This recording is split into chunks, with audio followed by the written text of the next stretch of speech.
words he speaks are true. We're our humanary stew. We don't pledge allegiance to the Black Widow. The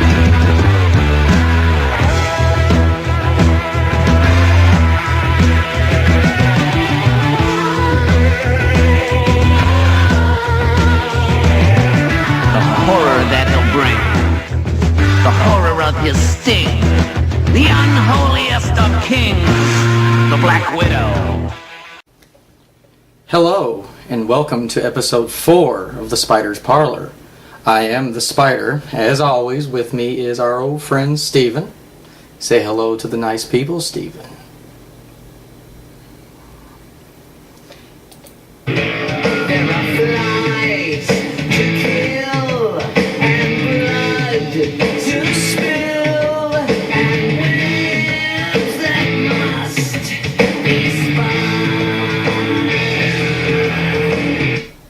Okay.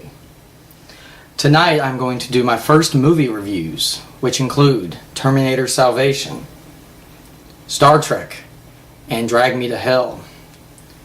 Starting with Terminator Salvation. You know, the series, has only had 4 installments, but I have to say that something's missing. I did not dislike this movie. I actually did like it, even with the director, McG, who just is not the best director in the world. But surprisingly, I took from this movie what I expected. A film about the future finally being shown with the war against the machines. That's what I've been waiting for. I felt like it did what it had to do. But the problem is, there's just an element or two still missing that the first two had. One of those is Linda Hamilton. Sarah Connor is such a strong character. I put her, at least in those first 2 movies, in the same quality as Sigourney Weaver's Ellen Ripley from the Alien movies. In the first movie, she's this kind of meek, mild, person. And then in the second movie, in Terminator 2 Judgment Day, she's a strong warrior that's just, ready to take on everything. Training her son to become the leader of the Resistance. I thought it was neat getting to see some of the early versions of the Terminators. Trying to figure out the timeline here. I'm not sure if the T-1000s from Terminator 2 would appear in this timeline or if we've still got to wait a while, because I would love to see a squad of T-1000s running around. Heck, even the TX, while I wasn't crazy about her, it would have been interesting to see a few of those running around. But it was cool to get a cameo from Schwarzenegger, even if I don't think it was him. I think they did some CGI work or something.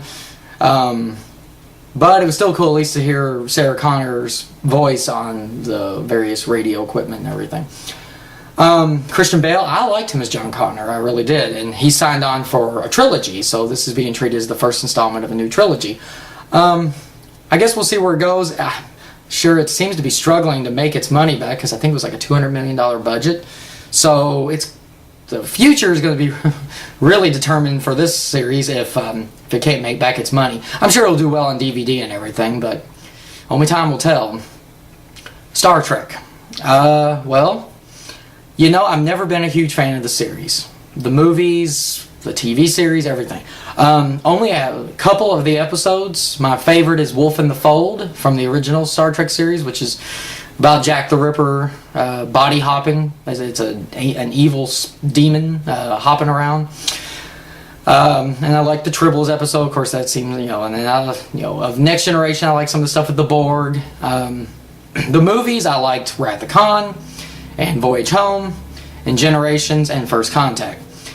But for the most part, I was just never a huge fan. So I did not go see this. The first couple weekends it was out, actually. Almost everybody I knew saw it and was like, you've got to see this, you've got to see this. And I was like, okay. So we did. I went and I loved it. It was fantastic. Acting was really good. I love the story. It was good special effects. I look forward to a sequel. This is one movie I won't be able to talk a whole lot about just because I'm not a die-hard Trekkie type thing. I won't know all the little bells and whistles and ins and outs of the series. So this is one where I'm just going to have to say I really liked it. if I was coming onto this for the very first time, never have seen anything with it, I would think this is a fantastic start to a series. But there were some neat surprises in this movie, and it's actually one where I will not discuss a lot of spoilers. But yes, if they make a sequel, I definitely want to see it.